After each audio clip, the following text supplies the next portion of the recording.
There's corruption when there's no accountability. Meaning you go to the boss and say, Jack is spitting in the cans that you produce in this factory, and he goes, mind your own business. Means there's no oversight, there's no accountability. So cops, they train all of them to cover up corruption.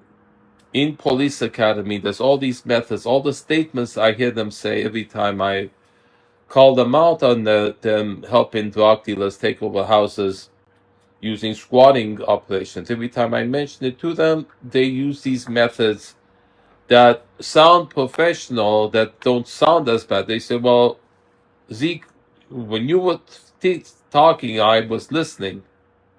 No, I'm talking, you gotta listen. They go on and on and on and on. Or it says, you came in here talking about your mother, now you're talking about the squatting scam. Well, they're two different houses. She owns both of them. I'm the beneficiary. So it's two different, it's part of a conglomerate.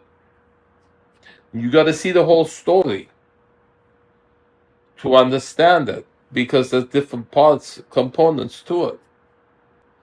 They say, we're only here for today. Well, what happening today has been happening daily on two houses for years. They don't want to know about it, because if they did, they would connect the dots and see the big picture. You see? They're trained to talk with these methods in police academy. Police are trained in police academy to help drug dealers take over houses to sell drugs by using tenant protection laws. And they have the right to bring a visitor. They use that right to bringing drug dealers to intimidate the landlord and to provoke them to do something so they can arrest them and take over that house or blackmail them. Truth be told.